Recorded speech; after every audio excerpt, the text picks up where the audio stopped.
kujya mu matsinda nkuko mwabibonye ku rubuga cyangwa ahatari wenda ku rubuga hakozwe amatsinda 6 groups. Hano rero hari topic 3 turaziganiraho nyine mwana matsinda. So abayobozi hamwe nabonye umuntu bagize umuyobozi akaba adahari kwa Gustave muri groupe ya 6 niyo muri Jean de Dieu. Hanyuma ya abayobozi rero b'amagurupe baza bagapikinga topic, hanyuma tukabona kujya mu magurupe tukabiganira. Abayobozi barize aho nanabahamagara. Groupe ya mbere ni Patience, groupe ya kabiri Jose, groupe ya gatatu Rosine, groupe ya kane Eugene, groupe ya gatanu Protogene Ndimana, groupe ya gatandatu Ubone Jean de Dieu niyo nkuru.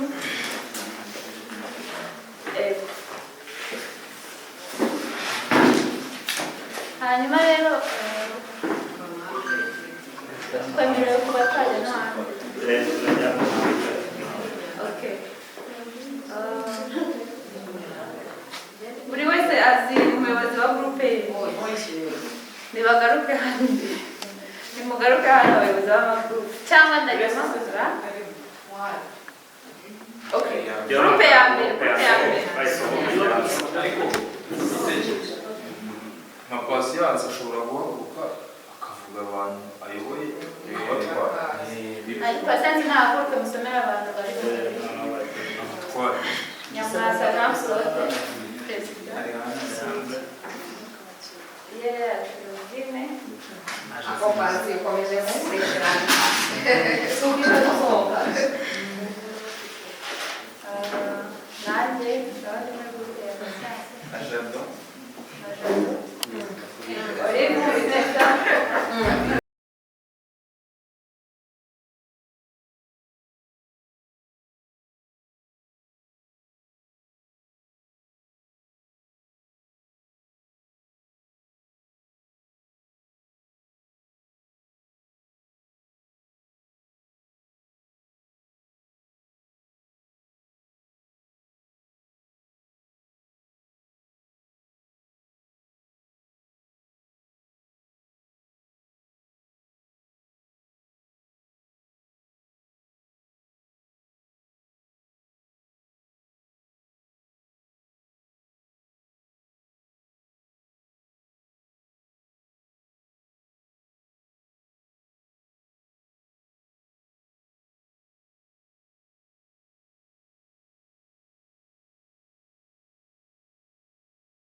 mu gihe tugezemo iterambere turimo cyangwa ibihe turimo, nivuga ngo amakuru yose uyamenyera ku mbuga nkoranyambaga, yaba mu kazi haba hari amagurupe umenyeraho amakuru y'akazi, umenyeraho ibyo musabwa mu kazi.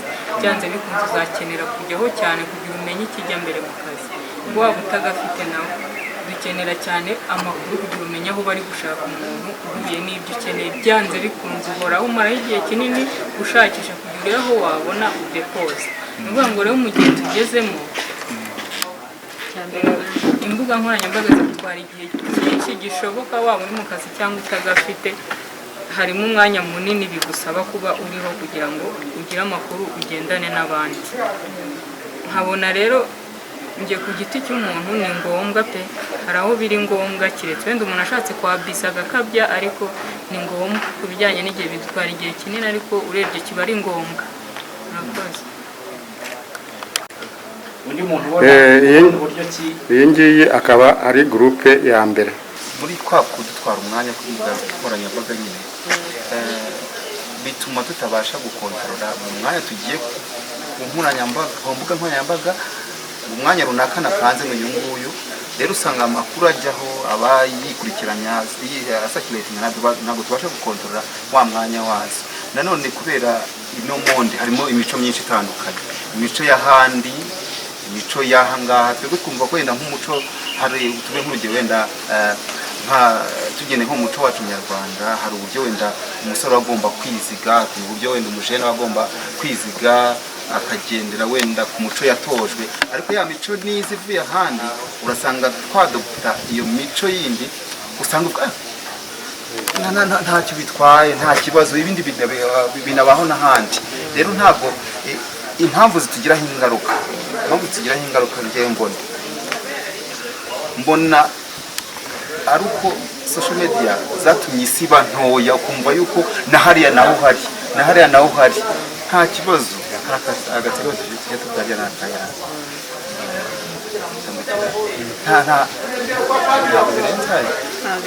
nta birenze.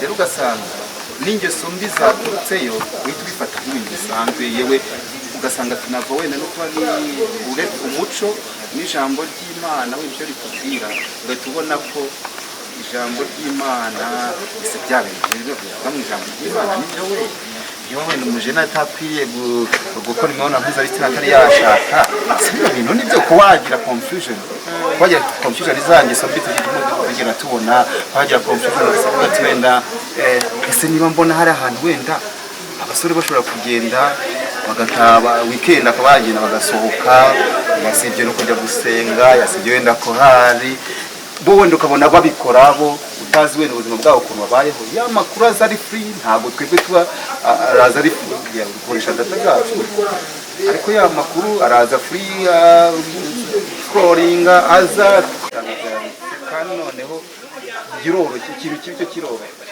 kandi bwa buzima tubayemo wenda iyo tugereranyije kumenya ko wenda bwo bworoshye butandukanye n'ubwaha ngaha, bitewe n'uko habayeho nyine comparison ibaho, kuko ari ibintu komparanye, ukabona ko ibyanyu ibyo ubayemo iby'Imana ibintu nk'ibyo ngibyo, numva aho nageze abandi bose mu kanwa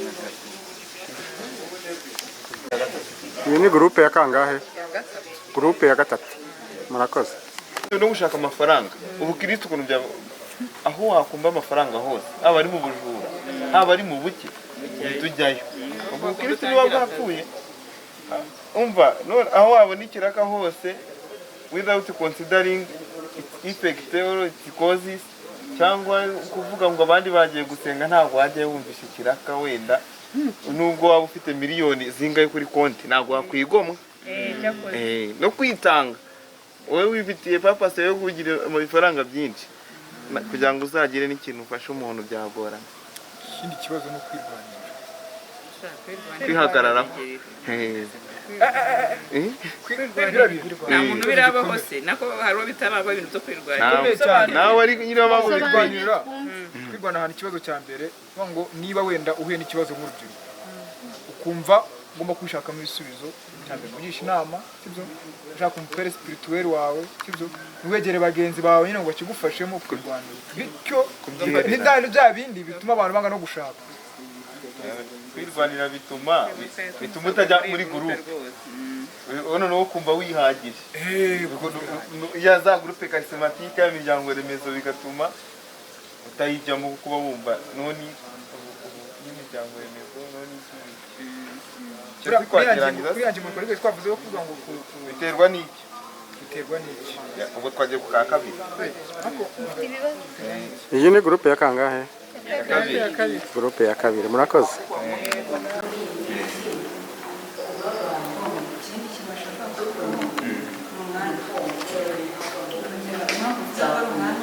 Cyane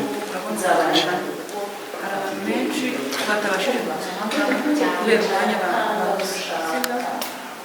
Ntekereza yuko dushobora gufata gahunda tukajya tuvuga ngo uyu mwiherero twakoze se ntabwo uri gukora online na wa muntu uri mu ntara utabashije kuboneka nawe kubera uwo mwanya yabashije uburyo noneho nawe yabasha kuzajya yatembera nyine ibi tugiye kwigira aho ngaho nawe akabasha kubibona nubwo atabashije kuboneka biri live tukabakoresha tujya dukoresha social media kenshi ugasanga hari tuvuge nka Microsoft Teams cyangwa se Google Meet aho ushobora gukorana inama n'abantu mwese muri live ibitekerezo bigatangwa inama zigatangwa.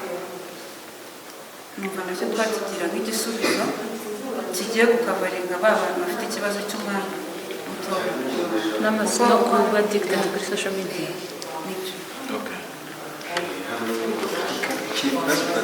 rero ikibazo iki cyafasha urubyiruko gukora kwemera no guhamya ibirindiro mu bukristo ukabona ari iki cyafasha gukura mu kwemera no guhamya ibirindiro mu bukristo. Témoignage y'abantu n'amatémoignage y'abantu bagize bagera kandi bari mu Kristo kumvikana y'uburyo twe dukenera icyo cyo turakemera kandi twese dukenera rero ayo matémoignage y'abantu bagize bagera kandi ntibatabize Kristo mu buzima dukeneye guhabwa imyiherero myinshi ariyo tuzaharirwa habwamo y'amatémoignage sibyo tegurika imyiherero myinshi isibe ku umuhuro w'urubyiruko usibe kuba rimwe mu mwaka ujye mu masizo wenda utugabanyemo gatatu kubera ko ushobora uyu munsi kudafashwa ariko undi uzaza ukamfasha sibyo noneho nk'uko twahuye hazimo n'abantu bakuru kuri twe sibyo hazimo abantu bakuru kuri twe babandi natwe tureba mu bukristo tukavuga tuti abari aho bageze baduhe témoignage yuko bahuye n'isi n'ubukristo. Iyi ni gurupe ya kangahe? Ni gurupe ya gatanu. Murakoze. Neza asa neza akeye uzagire nk'umwaka umuntu avuye mu murima imvura yawe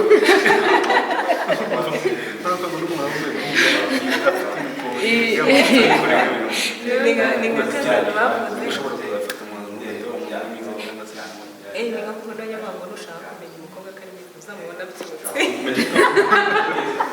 nta makeup ku ntara amaso yabyimbye uriya muntu ni umuntu ukabona ni mwiza ni ukuri aba ari mwiza aho kugana ukajya kabindiza abantu urabona nje umukobwa narinzi nyine nahoraga guhurira abana muzi ko mwiza w'inzobe noneho yisigaye ajya muri fonde nyine nkaba mbona w'inzobe tumukunda turamukunda mwiza noneho bitewe na wa wundi muhora mufitanye gahunda mu gihe cyose muhuye aba gusaba bya bintu noneho umunsi umwe nigeze mu gitondo bari bafite resitora nyine kuko umuntu ugiye ku ishuri ugateka carana ufata gakeya ndagenda ngeze musanga mu gitondo uvuye muri dushe nsanga ni igikara cyane n'icyandanje nagiye nibaza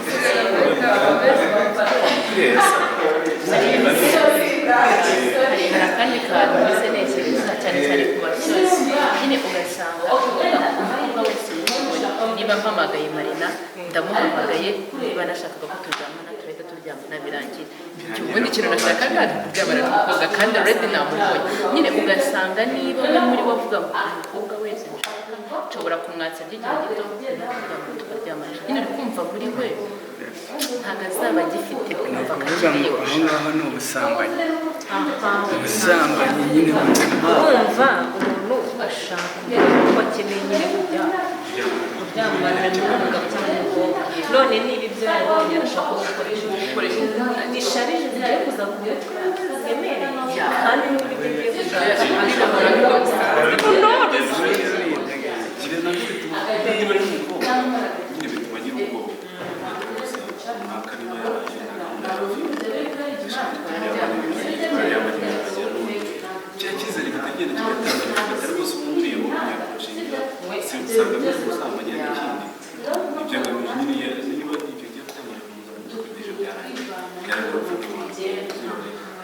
ugiye gushaka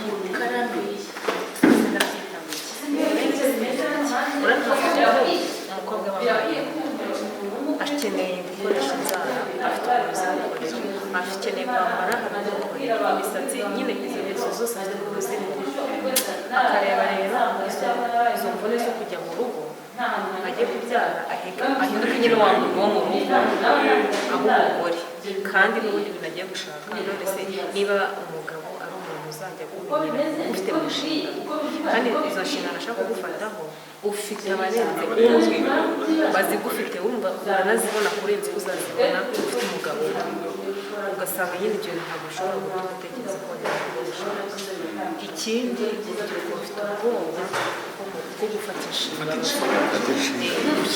z'urugo ziteye urubyiruko ruri hanze.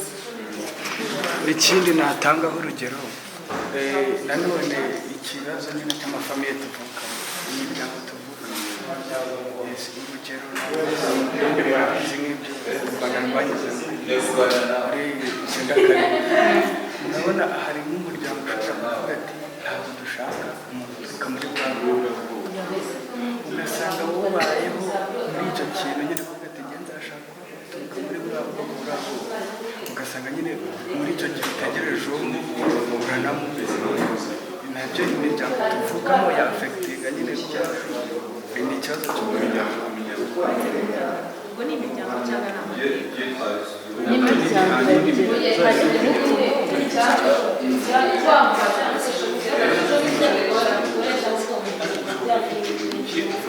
iyi ni gurupe ya kangahe?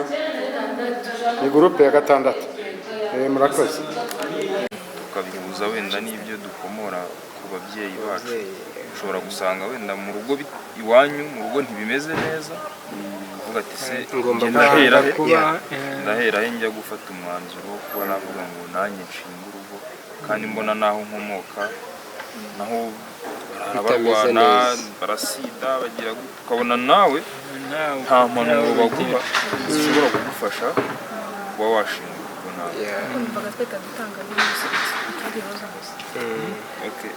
ibisubizo bitanga ibisubizo uko mbyumva ngewe ndumva byakabaye nyine apana kuvuga ibibazo gusa tushyiriwe n'ibisubizo uko twumva byakagiye umuntu yakame umuntu uri umuhungu cyangwa umukobwa urasayidi yasize ikizara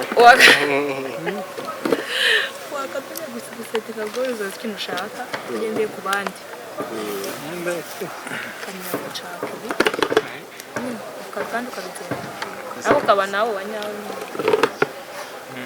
ikindi kintu ni uze kibikomera kiri nshuti reka tugishingira hagati gatoya tugishinze hagati ntitugisimbuke gutyo gusa nk'uko twari tukivuze nk'agapointi gusa. Iyo urebye usanga abantu ariko twese twarakomeretse mu buryo buke. Igikomere cyanjye gishobora kuba icyanjye atari cyo cyawe ariko muri rusange ntabwo basanzwe bafite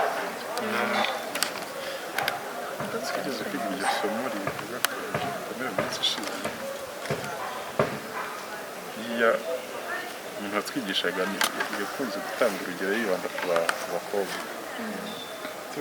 Nubona umukobwa wisize ibintu akajya yireba akishima mu gihe yisize ibyo bintu ariko we nyirizina adashobora kwishima uko ameze, ni ukuri afite igikomere cy'ubukasa. biterwa nawe yakuriye uri kumva abyisiga akiri umwana ariko yakuze utatabikomeza hari umuntu usanga nka mama we nyine nk'abantu bisiga cyane nyine anakura umwana barawumakiyaga asuka ibintu byose ubwo muntu umbwira ukuntu azakura akagenda atisize nta kibazo. ubwo nyine bamuhaye iyo sura itariyo iyo yibonye we nyirizina iyo yirebye umubiri we wa kamere ntabwo awuzi ugashimishwa n'ibyo bintu bitari byo mu by'ukuri. Icyo ni kimwe nuko ari urugero yatanze ariko byamukomeretsa agiye nk'ahantu batajya bisiga noneho akabona niwe wisiga wenyine ashobora kureka kwisiga noneho nabyo agahita akomereka kuki bantoje kwisiga kandi kuko no mu gihe umuntu atisize ashobora kubaho bigashoboka. ibyo bikomere rero akenshi umuntu ashobora gukomereka agisamwa agitwitwe, ashobora gukomereka ari umwana, ashobora gukomereka mu bugimbi, izo stage zose z'ubuzima ushobora gukomerekeramo. Umwana niba ari munini umubyeyi utwite akwiriye kuba ari muri leta itamukomeretsa niba ariko nziza kubera ko umubyeyi arakomereka n'umwana akabyumva mu nda. buriya nk'umwana nka nyina yagerageje gukuramo inda ye, uwo mwana byanze bikunze icyo gikomere azakivugana kandi azakibana. Baduhaye urugero rw'umubyeyi wagerageje gukuramo inda noneho ntiyavamo umwana aza kuvuka hanyuma arakura.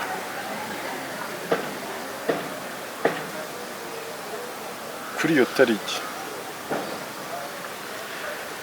nyina yagerageje kumukuriraho inda gukuramo inda ye kuri iyo tariki buri gihe umwana yageragezaga kwiyahura suicide akabigerageza bikanga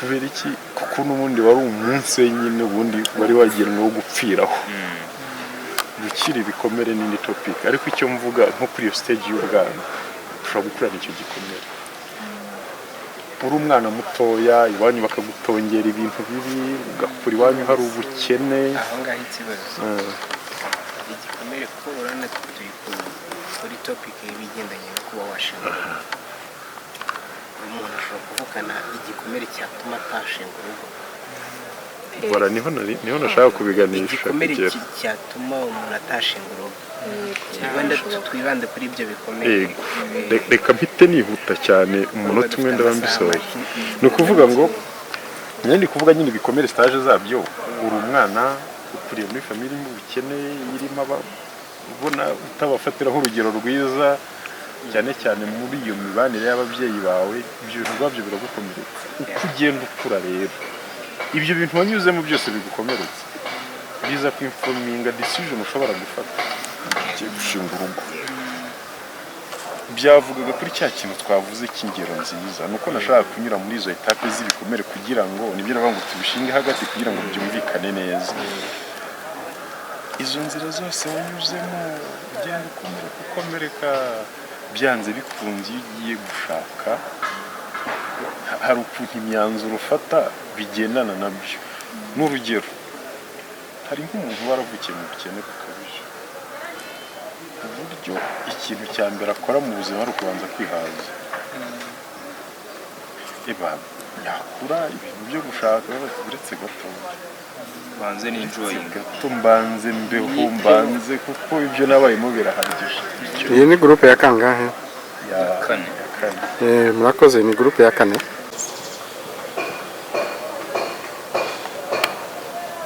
twiyongeye ku mubare w'abashomeri bahari muri iki gihe ibibazo urubyiruko ruhura nabyo tumaze kubona tubona urubyiruko rufite ikihe cyizere cy'ubuzima cy'ejo hazaza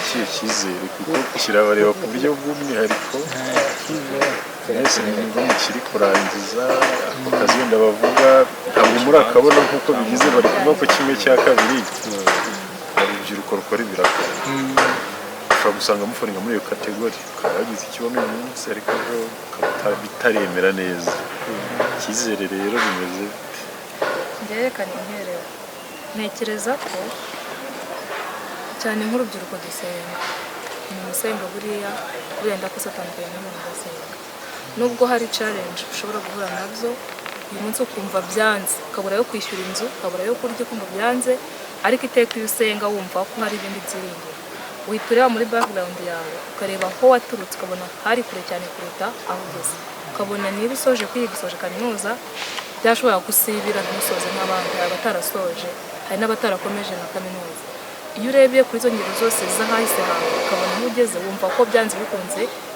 kuba waraciye muri bya bindi bindi wabicamo hatekereza ko nyine kuba wabona icyo kiraka ukagikora wabona stage ukayikora wabona akazi se byose birashoboka ntekereza ko icyizere cya mbere cy'ubuzima ngewe kuri njye mba mfite nuko mba nzi ko yari Imana kandi Imana ari igisubizo cya byose Imana nyine ubwo nyine mba numva ko mu gihe hari bitarakunda hari ibyo Imana ikiri gukora ikiri kuntegurira byiza icyo cyizere kirimo gukora icyo ngomba gukora ibyo muye nabyo byiza cyangwa bibi nkabyangana bivuga ngo ejo bizaba byiza kuruta uyu munsi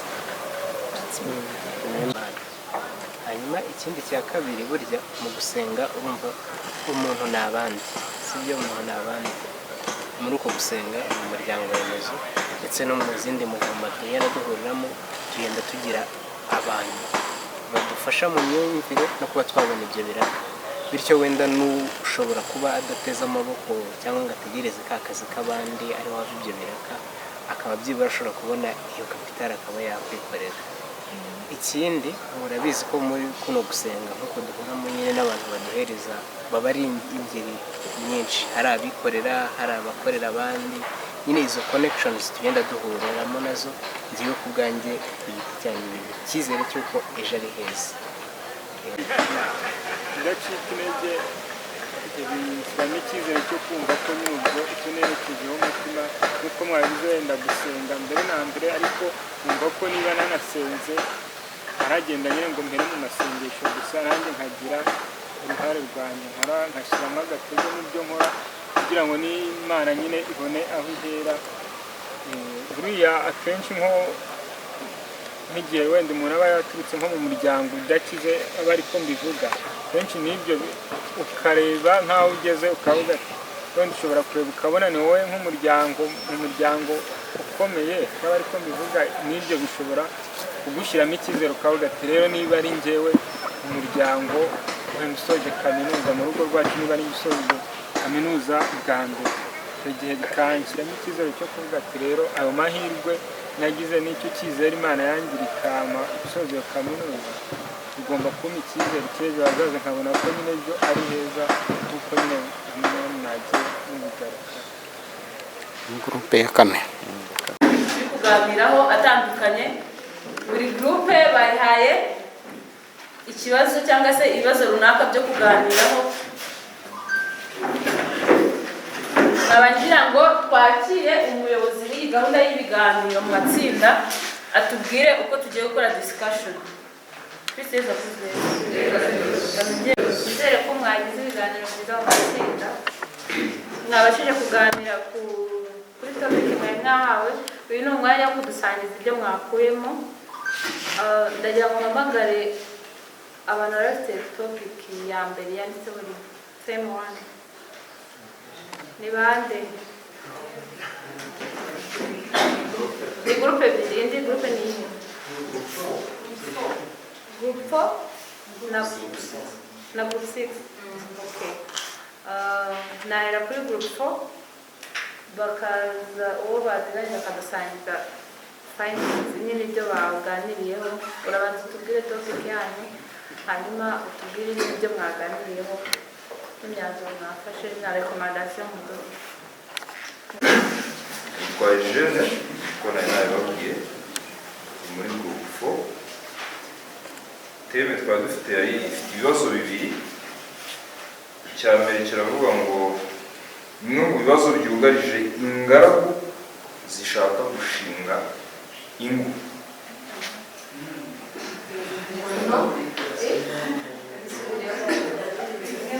Ikibazo cya mbere cyavuga bimwe mu bibazo byugarije ingaragu zishaka gushinga ingo. Ngo twagize umugisha, twari kumwe n'umwe wenda kurushinga, twavuga ngo nawe yagize urugendo rurerure kugira ngo abe agiye kubigeraho, yabashije kudusangiza natwe turebera hamwe ko biri rwose natwe nubwo tuzatinda ariko ntabwo ari cyane, kuko twarebeye hamwe guhera ubu ngubu kugeza icyo gihe tutazi ibibazo turi guhura nabyo. Cya mbere abenshi dusoje kwiga twasanze ibintu byo gushinga urugo tugiye kubanza kubishyira ku musore cyane ko ari we ufite izo nshingano z'urugo cyane. Dusanga umusore utarabona akazi cyangwa udafite icyo gukora bigoye ko ahagurutsa Marina hariya ati Marina ngwino dukora ubukwe, ngwino tubane, ngwino dushinga urugo. Icyo ni ikibazo gikomeye.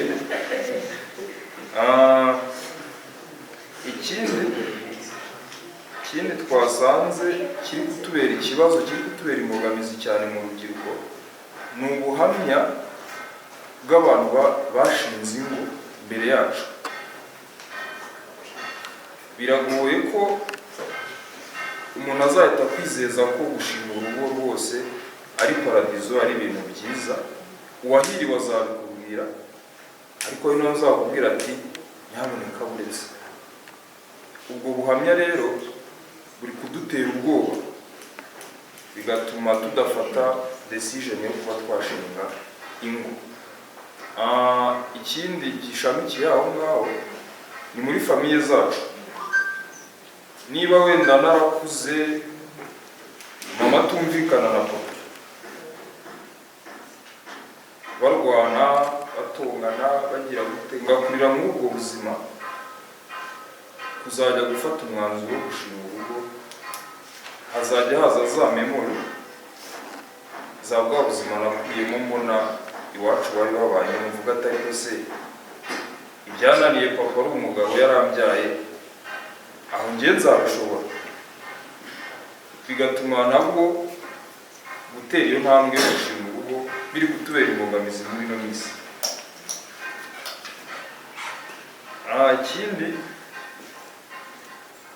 Ikindi twarebyeho twakijyanye ku bakobwa none twasanze njyewe ukundi ntacyo mfite, imodoka nta kibanza sinishyura inzu, mfite amadene ibintu byinshi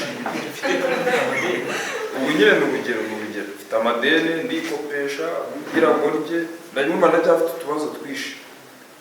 Kwemeza rero umukobwa nanone ufite ibindi bintu yifuza ngenda afite biraza kugorana ko mbona umukobwa tujya ku rwego rumwe mu myaka yavuga. Sinzi niba ku bantu muri urukundo karimo karumvikana neza nyine muri make abakobwa nabo hari aho bari kudusaba ibirenze tudafite.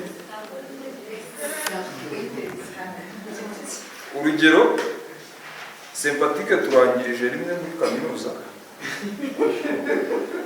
twaboneye bachelor umunsi umwe mu rugero, none Sympathique iyo myaka yose twanyuranyemo twiga ntabwo ashaka ko dukomezanya urugendo ngo tuzanabana,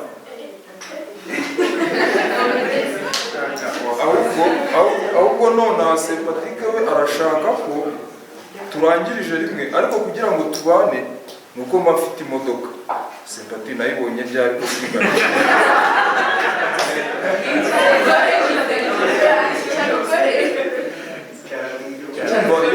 iyo ni challenge ikomeye cyane turi guhura nayo. Abakobwa hari ibyo bakeneye birenze, bakeneye ubuzima bwiza ariko ntabwo bashaka ko dukora ngo tubugereho turi kumwe. Twe rero biraza kutugora kuko hari uruhande ruri kutuvuna. Sinzi niba ako kantu kumvikanye niba wabyumvishe neza. We akeneye ubushobozi ndafite, sibyo se? Ntabwo ashaka ko dukorera hamwe ngo rya terambere tubigereho turi kumwe. Reka bivuge neza, ashaka kujyaho byuzuye, right? Yes.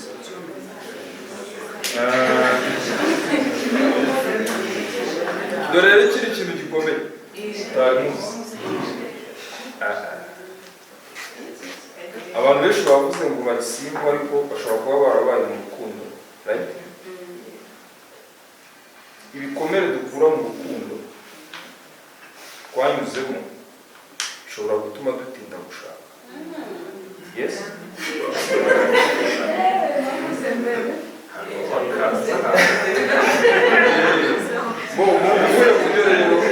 Mureke twumvikane uburyo twasanze ibyo bintu bibamo ndetse bigatuma tudashaka vuba. Sympathique ndakomeza gutanga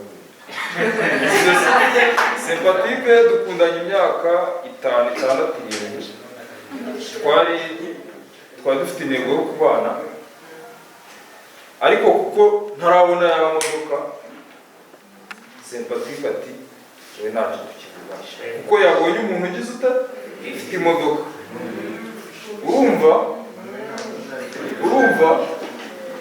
urumva ngewe nsigaranye igikomere cy'uko uwo nari nizera narawe umutima wanjye agize aragiye. Ubwo ngiye guhera kuri zeru wongere ntangize. Urumva tutari gikomere njye mu rukundo bishobora kumfata imyaka nagize kuva mvuga kugira ngo ndari namwe nkongera ngatangiye nkongera nkitekerezaho nkongera ngakura.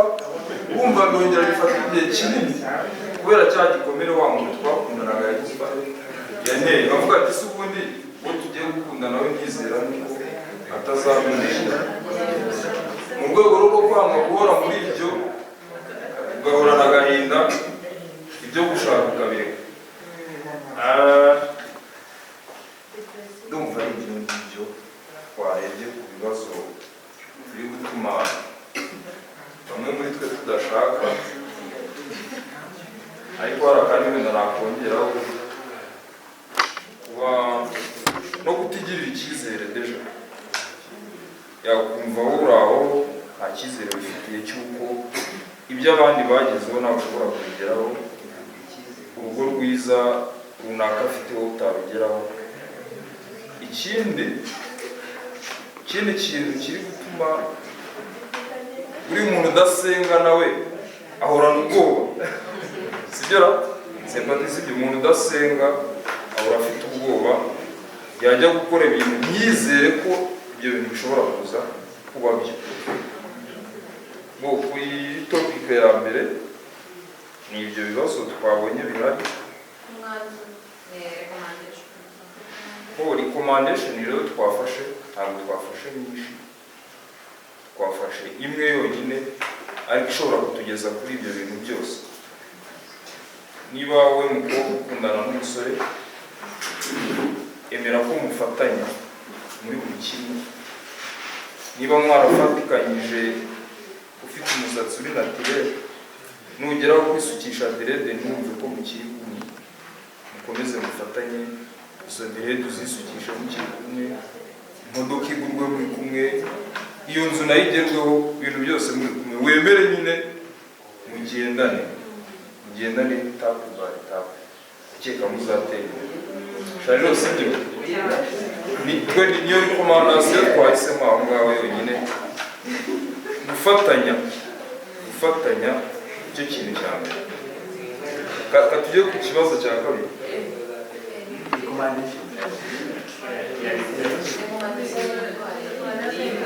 Twe rekomandasiyo yacu ni imwe. Ikibazo cya kabiri, imibereho y'urubyiruko, ubushomeri. Kimwe cya kabiri cy'urubyiruko ni abanyabiraka. Ese urubyiruko rufite ikihe cyizere cy'ubuzima bw'ejo hazaza? Ntacyo.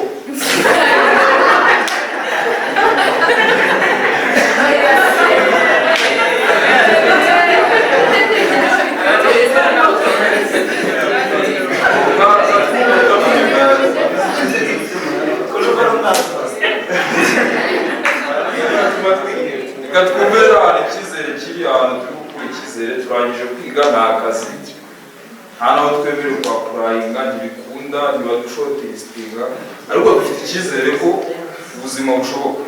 Gute rero? Ntabwo urugero kuriya 2:45 twari tumaze guhabwa umugisha na Padiri yamaze kudusabira umugisha dusoje igitambo cya misa. Ariko buriya hari umuntu wari umaze kunywa amacupa nk'atatu yageye, sibyo se? Kuba dusenga,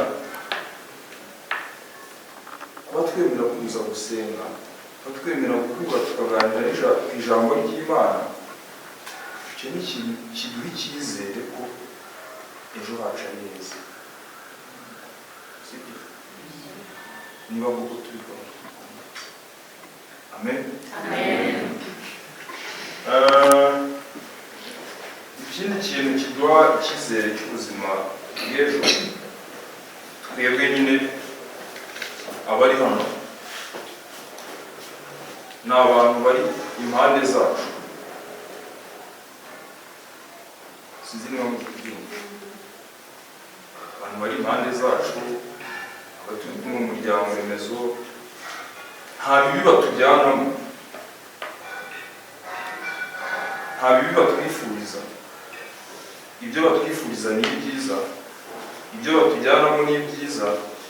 Kuba badutegurira gahunda nk'iyi ntabwo ari yo kugira ngo dutegure ibintu bibi, ni byiza bidufasha mu buzima bwacu. ibyo rero nabyo biraduha icyizere cy'uko ejo hacu ari heza, kuko abantu turi kumwe, abantu bari impande zacu baratwifuriza ibyiza. Ikindi, ubuzima turi kunyuramo nabo babunyuzemo, barize, basoje kwiga, ibyo biraka barabikoze, ku kazi barakabuze, ariko byagezeho barakabona. Ni ibiremwa by'Imana, natwe turi iby'Imana. Yes. Ibyo rero nabyo biduha icyizere cy'uko ejo hacu ari heza n'ubu nta kazi.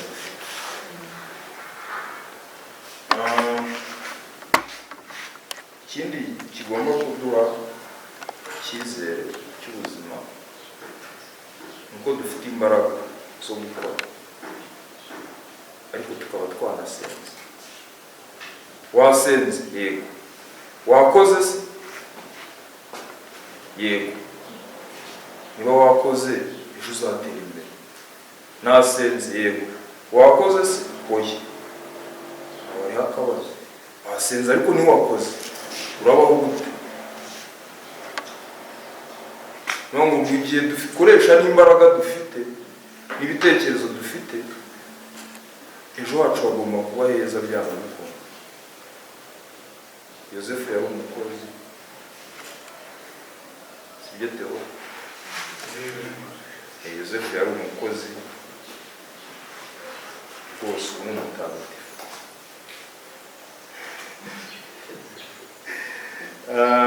Nyine yarasengaga ariko kanakora.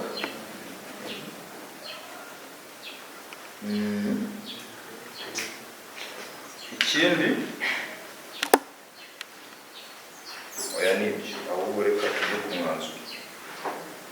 Umwanzuro ugomba gutuma ejo hacu haba heza twabonye mwiza ushoboka ni ukugira intego mu buzima.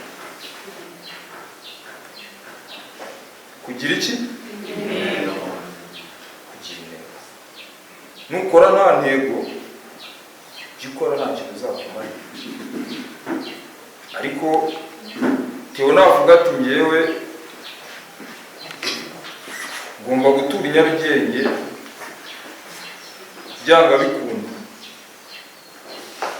azakora kuva ku wa mbere kugera ku wa gatanu afite intego yo gutura i Nyarugenge. Ntazigera asiba akazi kuko ntaratura Nyarugenge. Rero kujya tugira intego zacu z'ubuzima, tukavuga ati tugomba kugera kuri ibi, tugomba gukora dushaka ibi. Icyo gihe biba ari byiza iyo ufite intego nziza mu buzima, uzigeraho kandi ukagera no ku zindi zisumbuye. Iyo ufite intego, Imana nayo nguha umugisha, ikavuga ati kakana kanjye kiyemeje ibintu byinshi bikomeye, reka nkorohereze wenda gace mwino kanya kabigereho, kuko icyumweru kaza gusenga kandi kabikora kabikunze, sibyo?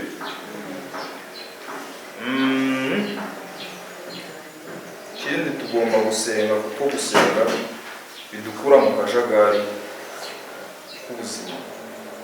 Iyo usenga umenya gucagura ibyo ukora n'ibyo udakora. Roho Mutagatifu akomeza kutuyobora, akatumurikira ibyiza dukora. Ikindi buriya tugomba kwizera Imana, tukizera ko itanga umugisha. Ushobora gusenga ariko utizera ko Imana ishobora kugira ikiguha. Ukaba usenga Imana ntunsubiza, Imana ntunsubiza, gute? Ushobora gusanga wasabye imodoka ariko Imana ikabona ukeneye icyo kurya, urashonje, no gushaka imodoka ariko urashonje. Sibyo? Ni ibyo rero twe twabashije kuganiraho kugira ngo wenda kugira icyo atumvishe neza cyangwa point atumvishe neza, aza kumbaza amubwira akantu gatoya. Urakoze. None gutya gatandatu ariko ikibazo kimwe, ariko ugerageze kwihuta ingingo bavuzeho se n'uyitaruka nimba nawe mwari mwarivuzeho. Hanyuma umwanya w'imwe batarabugira umunota umwe cyangwa ibiri kubaza nyuma ya presentation y'indi groupe. twaganiriye ku ngingo ebyiri.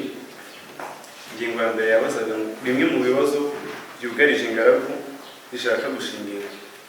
Kristo Yesu akuzwe. Twasanze ari ibibazo byinshi kandi bikomeye, harimo bimwe umuvandimwe yavuze. Icya mbere ni ikibazo cy'ubushobozi, yakivuzeho. Ubushobozi twaje kukibona mu masura nk'abiri. Hari icyo kuba umusore adafite ubushobozi, tukaba twarishizemo ko niba uri umukobwa utabonye umusore ufite ibyo wujuje utagomba kumusanga, bigatuma wa musore udafite ubushobozi ashobora no gufata umwanzuro wo kudashinga urugo bitewe n'uko nta bushobozi ari kubona. Kristo Yesu akuzwe. Ugasanga niba uri umukobwa kuvuga ati ngewe uriya musore umeze gutya na gutya nazaza kuko agomba kuzaza afite ayangahe, bikaza kurangira kubera ko uri umusore ubona ya mafaranga utazigera uyabona, ukaba ushobora gufata umwanzuro wo kugira iki wo kudashaka. Kristo Yesu akuzwe. Noneho hari n'abakobwa nyine biyubatse, reka tubivuge gutyo, bakaba bafite bwa bushobozi. Noneho ubu umusore n'ubushobozi urabufite ariko butangana n'ubwo wa mukobwa, kandi nyamara ukunze wa mukobwa, ariko bitewe n'ubushobozi afite kandi uzi yuko umukobwa akeneye umusore ufite ubushobozi burenze kandi ukabona ko urenzeho kandi ari ukunze, ukaba ushobora gufata umwanzuro wo kugira iki wo kudashinga urugo.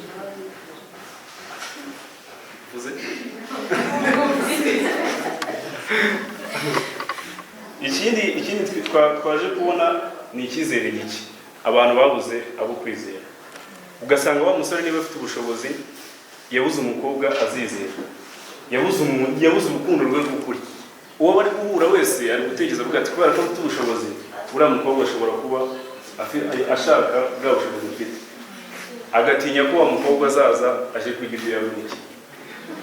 Ibyo nabyo bikaba imbarutso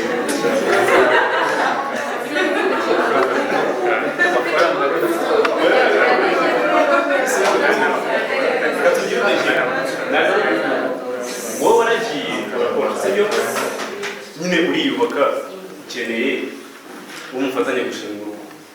Hari n'undi mukobwa uri hariya ariyicariye wategereje kubona umusore wiyubatse bazashingana urugo.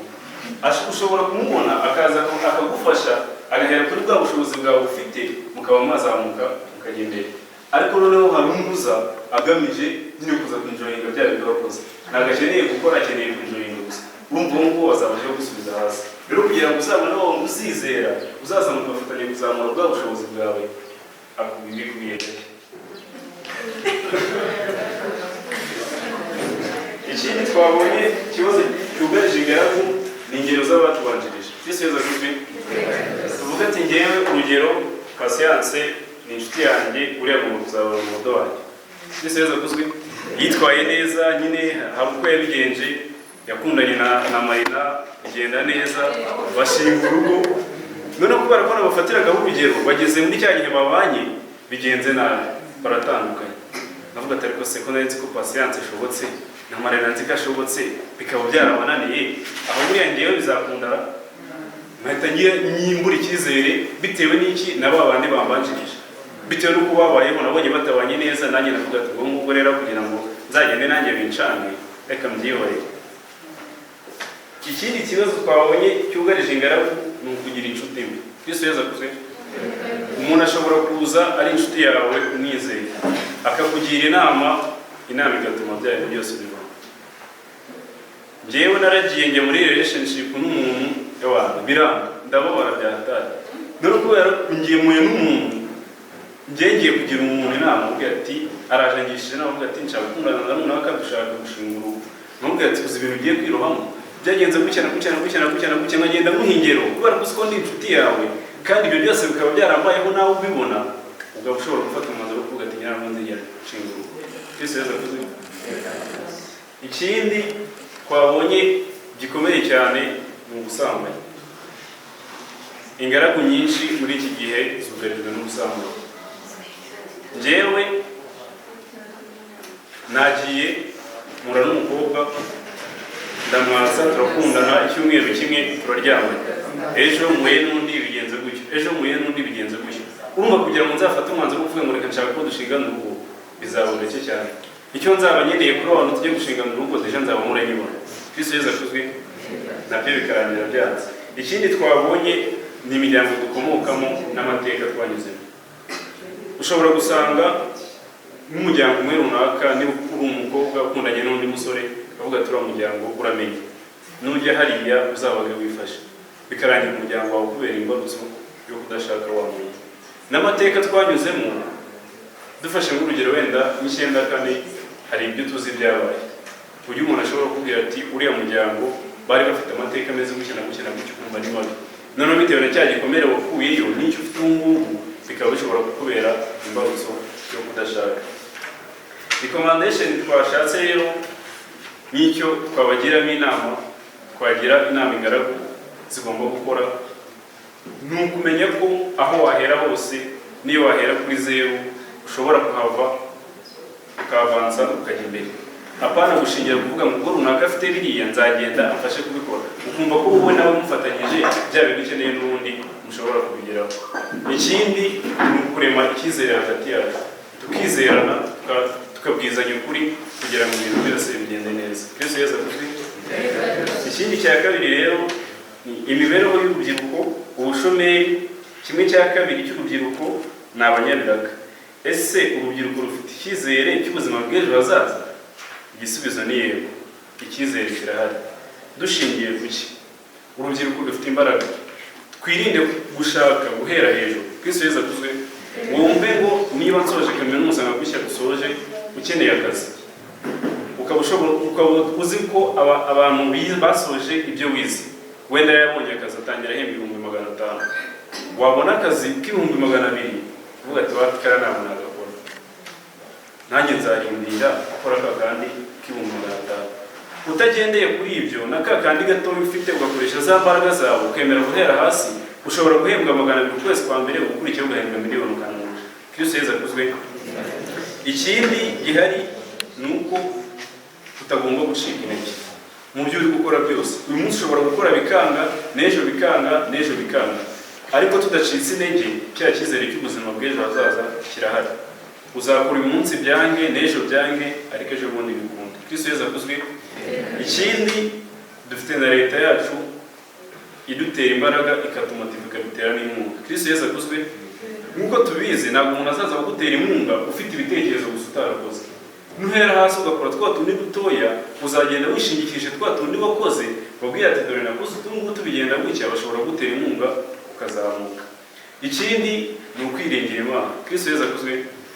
Hari abantu bagiye bakunda kuvuga ngo basenze Imana iki. Ntabwo wasenga Imana ugira ikintu ubona. Kristo Yesu akuzwe. Hari ababifata nabi, akagenda akavuga ati okay, ubwo uyu munsi byanze reka njye gusenga, n'ejo ubwo byanze reka njye gusenga. Ndakubwiza ukuri, nidukora gutyo Imana nayo izakora ihere gufasha. Kristo Yesu akuzwe. Yego kwisenga nibyo, ushobora no kubona yizeye, ariko se izabifasha gute ntacyo uri gukora? Gira dukeya ukora, udukore udushizeho umutima, nurangiza usenge, kandi usenge wizeye icyo uzayisaba cyose izakiguha. Kristo Yesu akuzwe. Ibyo nibyo twari twabashije kubona.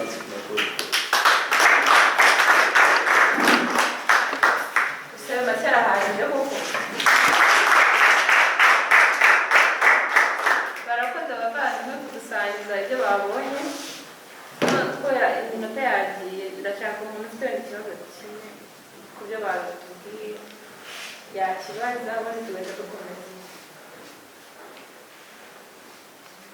Ndabona twacengewe n'ibyo rero nabonye bibanza ku kibazo urubyiruko rw'abahungu bahura nacyo. Ese abakobwa bo nta bibazo bahura nabyo? Batubwire bimwe mu bibazo urubyiruko ruhura narwo, ariko kuri sayidi y'abakobwa. Ariko hari ibyo banditse icyo ntabwo kigari ikibazo mureke bamusubiriza kuri sayidi y'abasore. Nta mukobwa bari bafite se nawe maze bagufasha.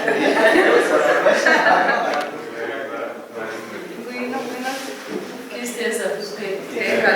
Urubyiruko ku mpande zombi ruhura n'ibibazo, ariko uba usanga kenshi abasore sinzi ukuntu niba bivuge, ariko uba usanga n'ubundi biza byose biterwa nabo, nibo biturukaho.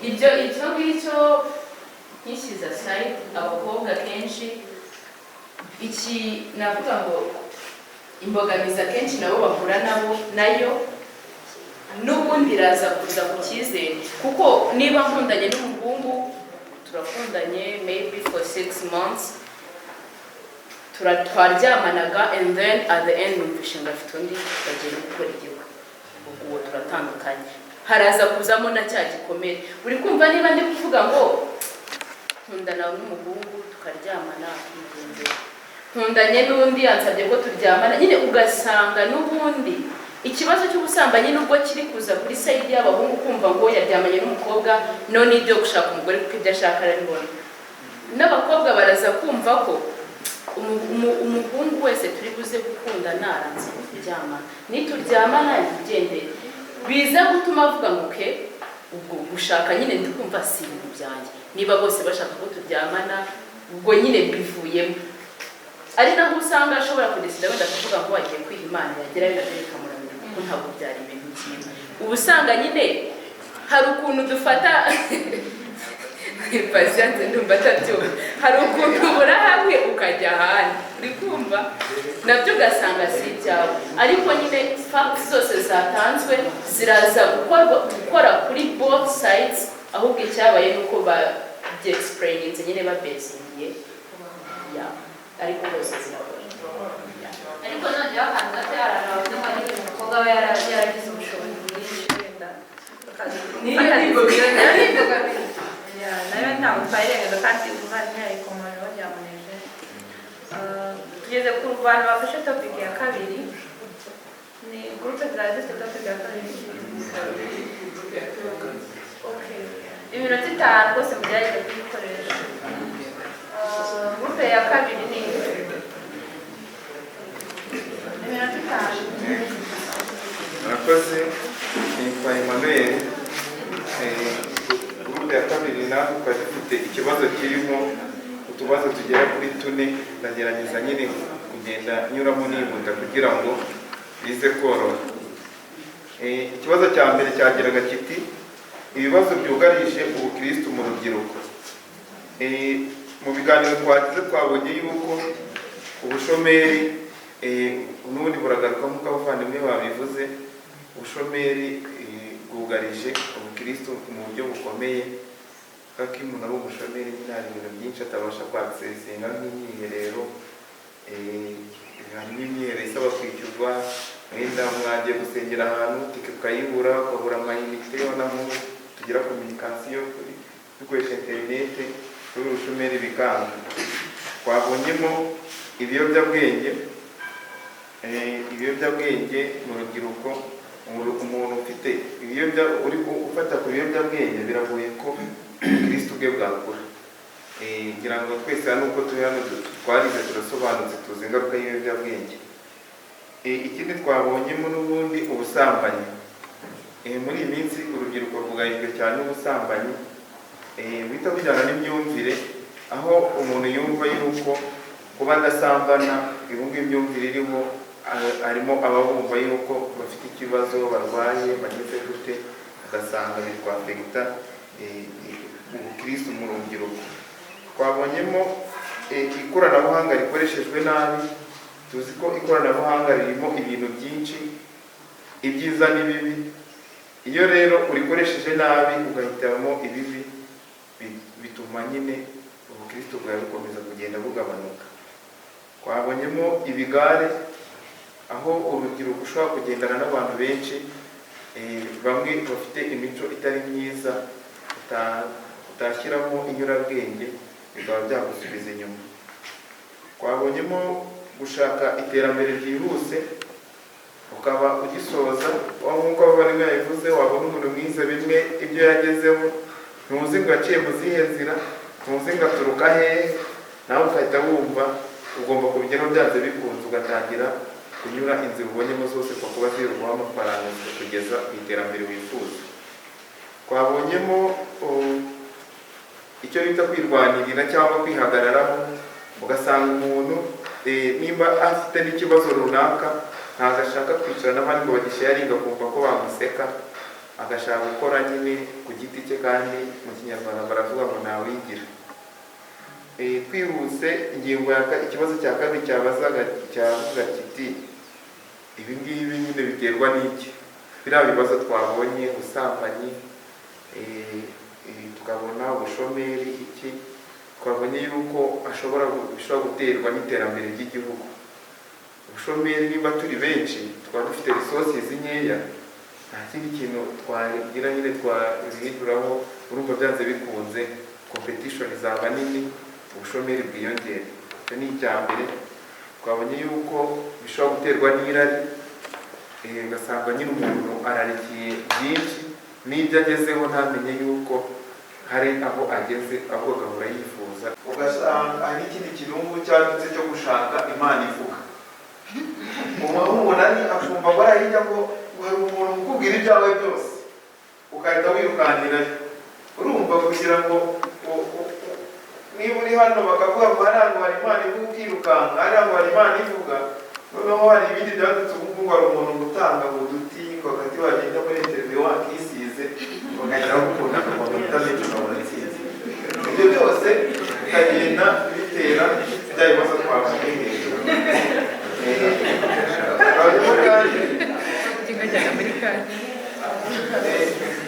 Ikindi twabonye ko kutakira ubuzima tubayemo, kutakira ubuzima tubayemo nabyo bishobora gutera ibibazo byinshi n'ubusambanyi. Ugasanga niba wamuga umukobwa yifuza imodoka, ahuye n'umusaza wayakoreye kera ufite amafaranga, amugurisha imodoka, uwo musaza we kuko imodoka nta kibazo bimuteye, yarangira nawe ukamuha ibyo musabye, akaba yagira izindi ngaruka nyine zizaho nyuma twese turazizi.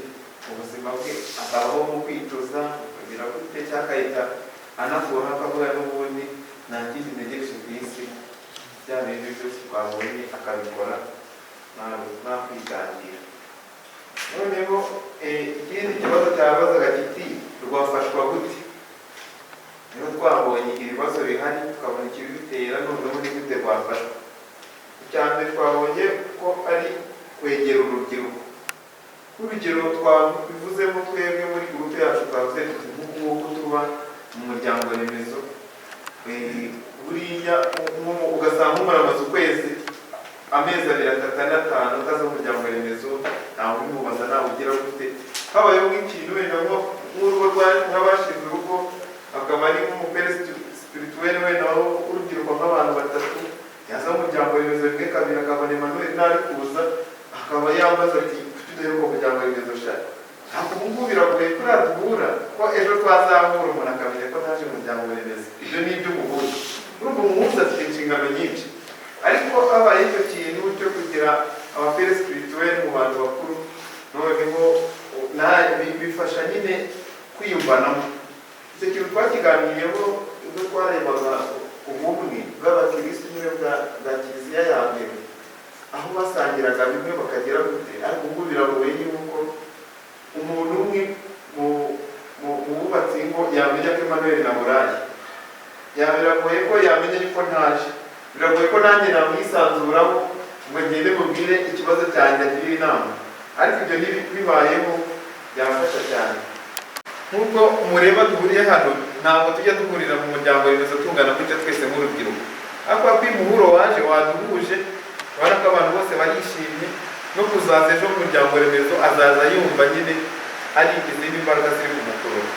Imyiherero yiyongereye n'imihuro tugakomeza, nabyo byafasha. Ikindi twarebye ni ibikorwa by'iterambere. Gushyirwaho ibikorwa by'iterambere, n'ubu tukaba dufite ibikorwa by'iterambere biduhure ngo ari ugusenga gusa tuvuga Imana, ariko nk'uko abavandimwe bayivuze tugasenga tukanakora. Ese niba ibyo gukora bidahari, ko buryo iyo duhuye duhuza ibitekerezo byinshi, nta kuntu ahubwo twashyira ibikorwa by'iterambere bamwe muri twebwe batarabasha kubona ubwo buryo bwo gukora bakabasha kubibona bivuye muri twebwe. Ikindi harimo isangirabuzima, tukerekura nyine tugasangira ubuzima, amenya Sabuso abaye hate, Protogene abaye hate, ku buryo mumenya ningera naho ahantu wenda numva amahirwe yahura n'ibya Sabuso cyangwa bya Protogene n'abandi, nabasha nyine guhita amenya uwo nyine bita kubwira bikamugira umumaro kubera ko twavuganye nyine nkamumenya nawe akamenya. Ikindi twarebye twasanzemo ni uguhabwa amasakaramentu. Muri uhabwa amasakaramentu hari ingabire uhabwamo zituma ukura mu kwemera, zigatuma hari n'ibintu ureka kubera izo ngabire wahawe. Ariko iyo ugiye ukabasiba indeba, ubukristo bwawe bujya hasi, ubuzima bwawe bukajya hasi, ugahora mu kwiheba, bigatuma nyine bya bibazo byose biguhuriraho. Ikindi ni uko abakuru bajya babera intangarugero n'abajyanama abatoya, bigahita bihura na cya kindi cy'uko nyine twakwegerwa ukahita usanga nk'uko nk'aho kantu karahari ka collaboration yo kuba umuntu azi ngo wenda umuvandimwe umwe washinze urugo mu muryango remezo wacu, ushobora kumwegera mubwira ikibazo mfite, niwe ugasanga kinyuzemo imyaka 10 ishize, uhita mbona igisubizo, wumva ni ibintu byoroshye. Icya nyuma cyavuga ngo ni iki cyafasha urubyiruko gukura mu kwemera no guhamya ibirindiro mu bukristo. Ni iki cyadufasha gukura mu kwemera no guhamya ibirindiro? Icya mbere twabonye yuko ari ukujya mu misa. Kuriya iyo ugiye mu misa tuzi ko ari isengesho rikuru rya kiliziya, hazamo kwicuza ibyaha, hazamo gusangira ijambo ry'Imana, hakazamo gusangira ukarisitiya cyangwa se umubiri wa Yesu, tugaherwamo ingabire nyinshi. Ubujyanama buzamo kuko Padiri adusobanurira akagenda ahuza ingero nyinshi, kuko aba yarize ibintu byinshi bijyanye n'imibereho ya muntu. Harimo abantu benshi babonamo ibisubizo. Ariko kujya mu misa gake, isengesho ryawe rijya hasi, na za nama wari kubonamo ntuzibone, bikarangira ubukristo bwawe bugwingiye. Ikindi twarebye gukoresha ikoranabuhanga neza. Nk'urugero, ubu ngubu ushobora kuba hari ikintu utari kumva mu bijyanye n'iby'ukwemera, ugasanga wenda ujya kuri YouTube gusa ugiye kureba filime n'ibindi biganiro wenda bitari byiza cyane, amasomo nibyo, ariko n'icyo kintu tumva ugisacinzeho, akenshi ibiganiro byinshi biba byarakozwe bakabyakodinga kuri YouTube. Ntitubikoreshe gusa mu by'iterambere, ahubwo tuyikoreshe mu by'iterambere rya roho zacu. Ikindi twarebyemo gutunga Bible no kuyisoma. Akenshi badushishikariza kugira Bible no kwiga inyigisho za Bibiliya, ariko twabisoza rwose ugasanga twishimye, twasenderejwe, twambaye amafurari, ibirori bikaba byiza, ariko nyuma yaho utunze Bibiliya ukayisoma ni umwitozo mwiza utuma ukwemera k'umuntu kuzamuka. Twasanzemo gukora ibikorwa by'urukundo, kwitoza nyine gukora ibikorwa bitagatifu, nko gukora ingendo nyobokamana, gusura abarwayi, gufasha nubwo waba ufite amafaranga make, ariko ukagerageza kwitoza gufasha muri make, niyo ugize menshi birakorohera. Ingingo ya nyuma cyangwa se ikibazo cya nyuma, inyigisho twahawe, cyangwa inyigisho twahawe mu muryango remezo yadufashije iki? Muzi ko buri rubyiruko duhuye duhabwa inyigisho twahawe noneho zadufashije iki? Angana hajya neza kina nibagiwe cy'ingenzi n'abavandimwe bavuze, kumenya icyo ushaka mu buzima kitakibumbatira byandi byose. Iyo uzi ngo ndashaka kujya ntabwo wajya mu kigare kitari kujya aho ujya. Iyo uzi ngo ndashaka nk'urugero twavuze nko kugira inyota y'ubutagatifu, iyo wumva ufite inyota yo kuba umutagatifu, ugenda ureba kuri YouTube, ntabwo ujya kureba iby'ubusambanyi cyangwa iby'iki, genda ureba umutagatifu runaka yabaye hate kugira ngo ukurikize nanjye uzaba umutagatifu. Kumenya icyo ushaka rero, iterambere wifuza kugeraho narigeraho gute ntangije ubukristo bwanjye, ni ikintu gikomeye cyane. Rero inyigisho twahawe twabonyemo ko abantu bungukiyemo kwaka penetensiya, ubu ngubu bakaba barabigize umuco kwaka penetensiya kenshi. Tubonamo kumenya agaciro k'ituro rya kiliziya. Abantu benshi bamenye agaciro k'ituro rya kiliziya binyuze mu nyigisho twahawe. Abandi kandi bamenye kubaho dufite inyota y'ubutagatifu, cyane twavuga ukagira inyota y'ubutagatifu, ibyo ukora ukibaza ati se aba ari Yezu uri hano yabikora ate, yabigenza gute? Ikindi twabonye ni ukugisha inama, cyane cyane kugisha inama Yezu, ubwo ngubwo bigahita bigukururira gushengerera, bigahita bigukururira kumvira abakuru no kumvira abandi. Ikindi twabonye twigiye mu nyigisho twagiye duhabwa ni uguha agaciro umunsi wahereweho batisimu. Abantu benshi muzi ko bakunze kutubaza cyane mu rubyiruko, wahaye batisimu ryari, ugasanga unabizi, ukajya gukora rosherishe ukamenya uwo munsi, none ubu ngubu tuwuha agaciro. Ikindi twabonye guha agaciro inyigisho za Kiliziya, tubona kandi kutajya mu migenzo ya gipagani. Kujya mu ibi ngibi byose, iyo nk'ubu kujya mu migenzo ya gipagani bituma umuntu adakora, kavuga ngo njyewe mu gihe wakagiye kwiga utegura ikizame, ahubwo ukajya gushaka umupfumu utanga umuti ukora neza, destroyinga. Ugasanga rero ibyo bintu byose bitumye ari imibereho yacu, yaba iy'umubiri n'iya roho, byose bigiye hasi. Murakoze rero, numva ari ibyo ngibyo twaganiriyeho muri gurupe ya kabiri kuri izo ngingo zigera kuri 4 twaganiriyeho. Murakoze.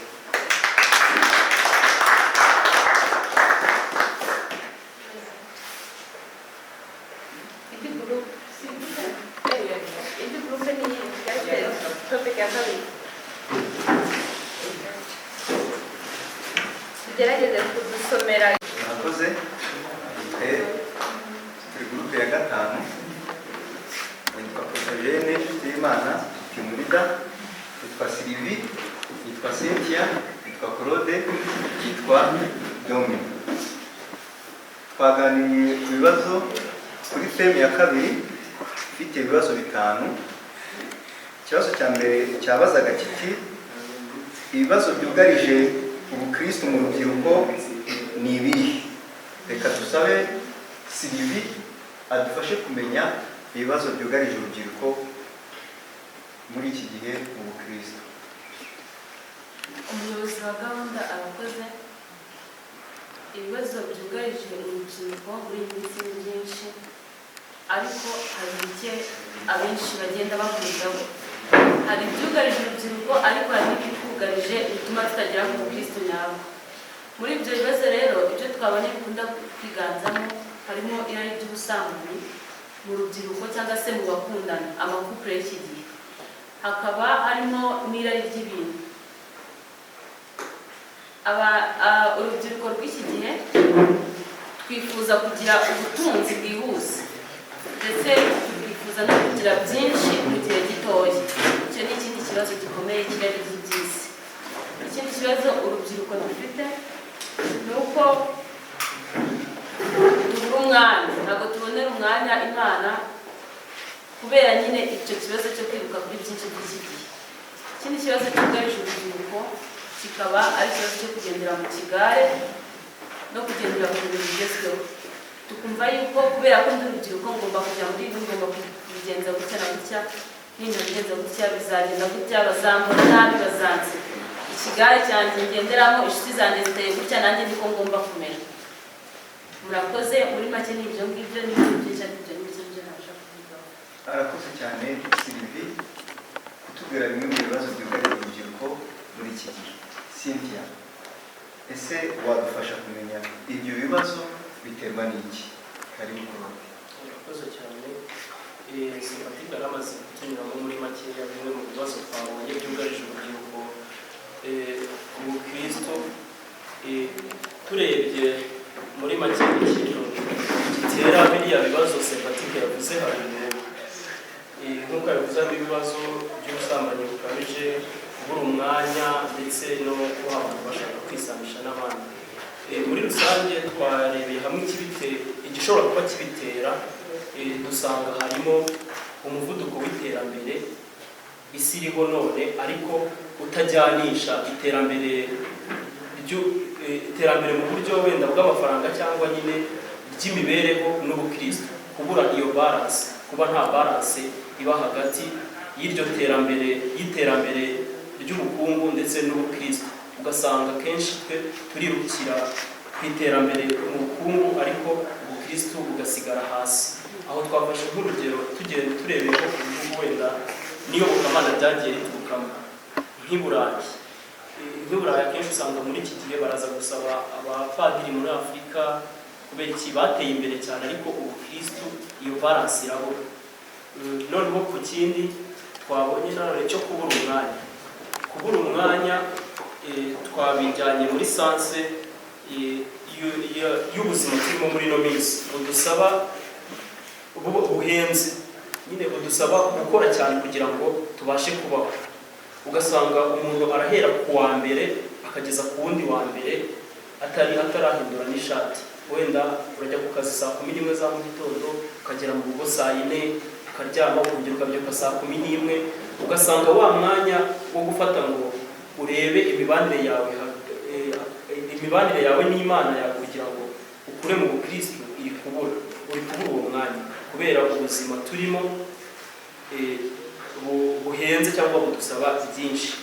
Noneho ku bijyanye no kubaho abantu bigana abandi, ni abavandimwe bagiye babivugaho, nyine nabikubira mu kijyanye no kuba hari nko gukoresha imbuga nkoranyambaga nabi. Ugasanga umuntu niba wabonye ikintu cyabereye muri Amerika kibi kiramamara hano iwacu vuba byihuse, nyine kuruta na mbere. Wenda tuvuze nk'ubu nimba ariho iterambere ry'ikoranabuhanga, interineti, barita zarakorera ibintu iwabo, ugasanga mu Rwanda byabaye topic, abantu bafashe icyumweru babiganiraho kandi si ikintu cyiza cyabayeho. Rero iryo terambere nyine ry'ikoranabuhanga iyo rikoreshejwe nabi ryafekitinga bwa bukristo bwacu. Urakoze cyane Claude kunyurira muri bimwe mu bibazo byugarije ubukristo mu rubyiruko. None se Cynthia, tumaze kubona ibibazo urubyiruko rufite n'ikibitera, urumva urwo rubyiruko rwafashwa gute?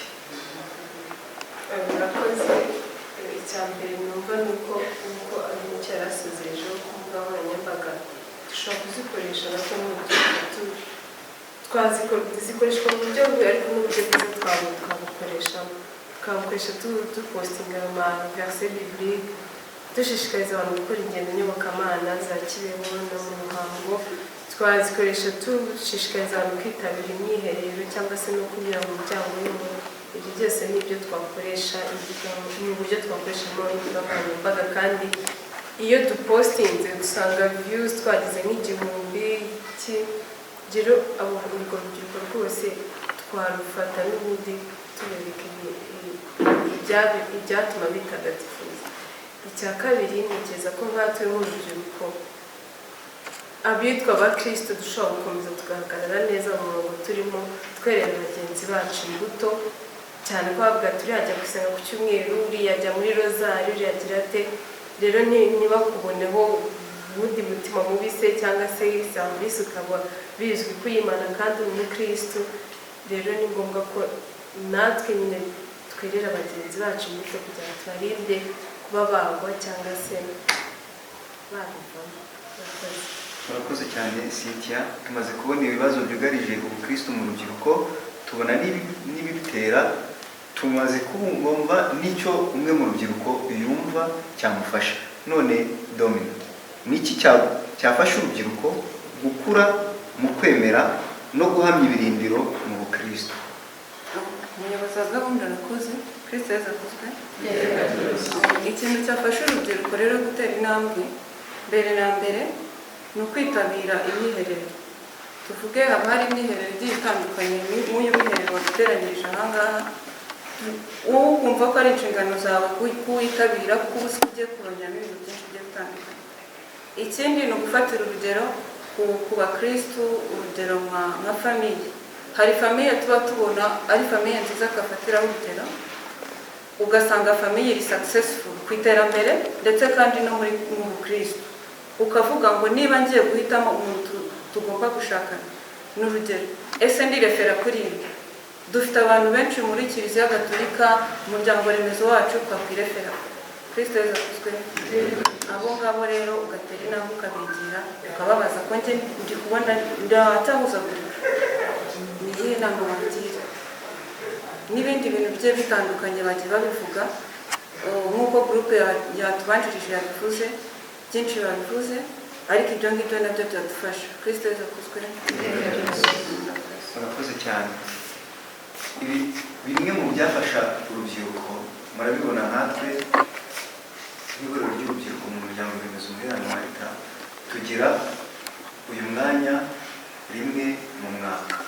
Bimwe rero mu byadufasha guhamya no gushinga ibirindiro mu Kristo ni uko bitaba rimwe mu mwaka ahubwo byagerageza bikaba nk'inshuro 3 mu mwaka, kubera ko nk'umuntu wacitse intege mu kwa mbere kugira ngo uzamugeze mu kwa 11 cyangwa se ikindi gihe, icyo gihe yaba yaramaze kudandabira. Niba yadandabiranaga wasanga icyo gihe yaramaze kuva hasi.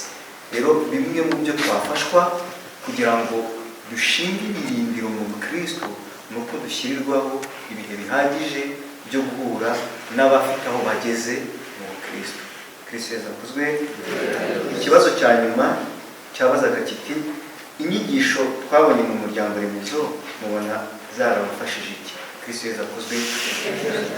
Iki nyigisho twabonye mu muryango remezo zadufashije kongera kwitekerezaho tukamenya ese imibanire yacu n'Imana ni iyi, ese iyi si turi kujyamo kirimo gukura kandi tukaba twaramaze guhitamo ko tuzagendwa na Nyagasani, turabihuza duti? Ubu Kristo bwo bumeze nk'uri constant, ntabwo bukura ugereranije.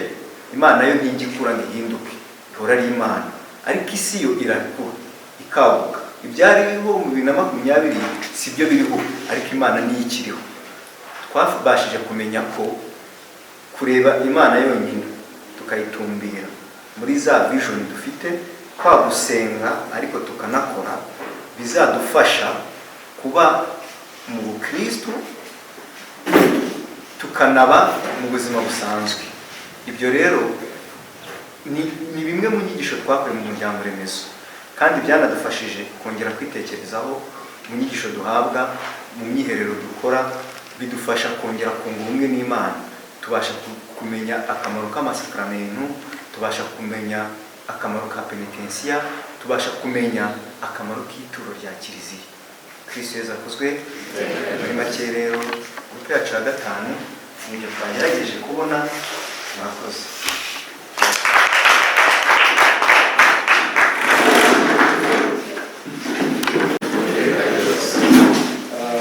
twagurutse ni nkaho muri gahunda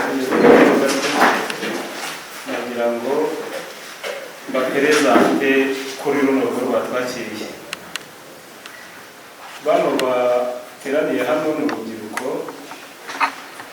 ruhuriye mu ihuriro rigize ni igice kimwe cy'abagize umuryango remezo witiriwe umuherano wa leta ukorera ubutumwa muri Saint Michel. Aba ni abarimo b'abajene, tukaba tugira ihuriro ry'abana n'iry'abubatsi. Uriya mubyeyi ni umufurere yewe ndaza kubibabwira. Nagiriwe amahirwe turera twiga muri segonderi. Ubu rero mwabashimira cyane kuba bemeye yuko tuza gukorera hano.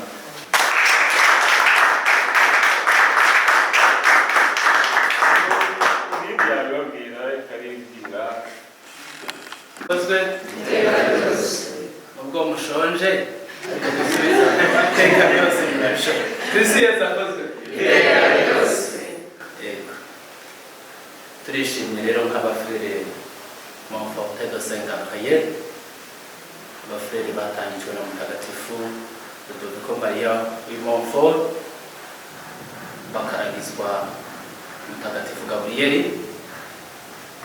Turishimye kuba Roho Mutagatifu yarabayoboye anyuze kuri za Claude twarize mukaza kuvuga ibyiza by'Uhoraho muri rugo.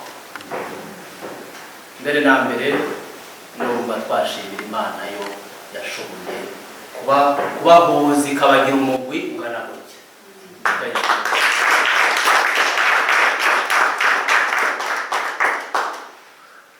byarashoboka ko muba ikibina giharanira inyungu zifatika, mugashyira hamwe amafaranga, mugacuruza, benda mukayaryaniramo, mubona bitagenda akavamo akagenda, ariko mwahisemo ko mukora ihuriro ry'abantu bafata inzira igana ku Mana, kuko twaravutse turi kugenda dufite aho twerekeza, tuzagenda mu nce zitandukanye, mu bihe bitandukanye, umwe wese azagenda gutanga raporo y'ibyo yakoze ku isi. Murabona rero ko raporo yanyu imeze neza, ni positive, kubera ko mwatangiye kuyikora mbere.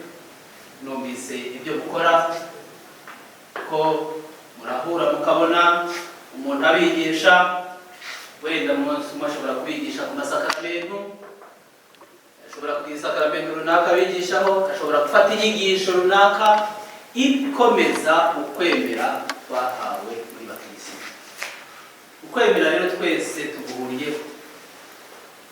Aba rero mvuga nti mukomere, mwahisemo neza, mufate kandi mugumye, mwahisemo neza. Tubaye muri iyi si turagendagenda, turasanga abasore barahisemo guhinduka abasizi, umuntu akaba adashobora kuba muri iyi myaka agera kuri levo ya control y'ikinyobwa, ashobora kwigurira uyu munsi neza akaba azakigura, ariko akayinywa nk'aho ejo adashobora kongera kuyinywa. Kubera iki? Kubera ko muri we ejo ntaho.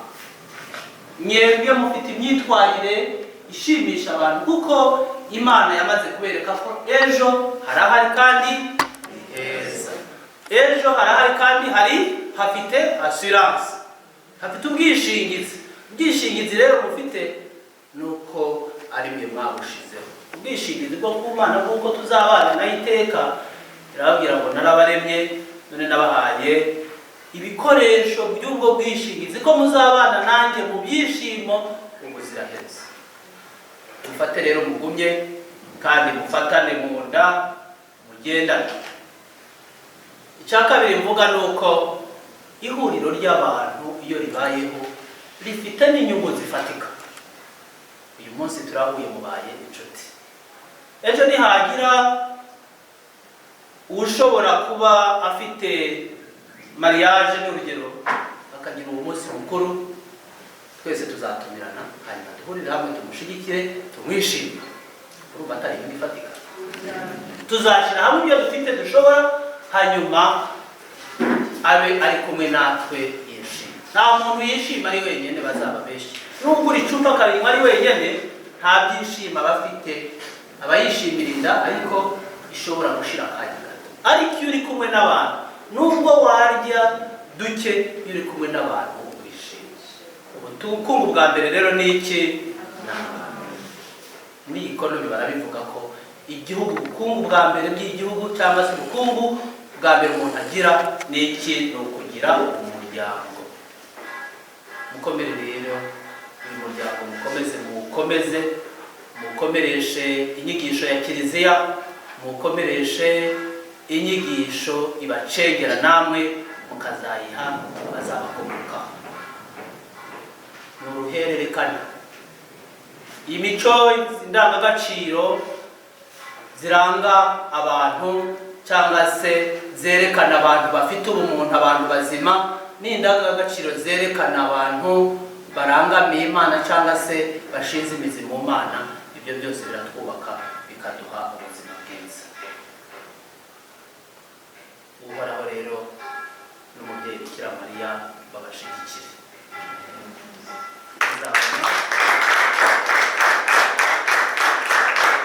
Umugisha, imigisha yose mukeneye kugira ngo mukomeze mukure neza. Icyo tubemereye ni iki? Igihe muzashaka gukorana, mugasaba kuza hano,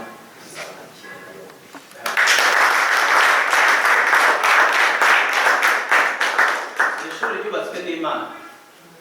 Wenda hariya mu ihema hari igihe mwasanga bahakoraniye ariko icyumweru, ariko ntabwo ari ibintu, porogaramu ntabwo ari ikintu cyiza gitunguranye. Murabaza, uyu aradutelefona akabaza. Rero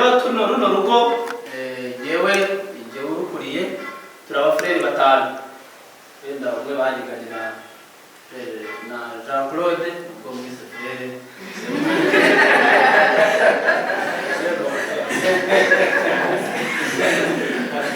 aragasimbuka ngiye munsi bamwe rero turi abafurere batanu harimo abanyarwanda batatu harimo umurundi akaba n'umukenya ikindi gihe rero twabyiteguye mwahuye tuzaza tubasura turi twebwe Bikira Mariya abashire mu gishura cye mugendane nawe hanyuma azatugeze kuri Nyagasani izuba ridashira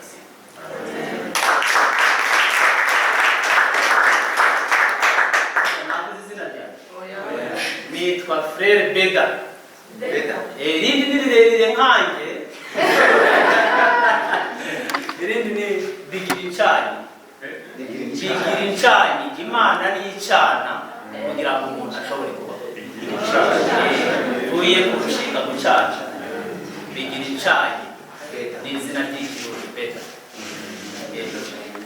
Monsieur Patron umuhanga wo muri Angleterre.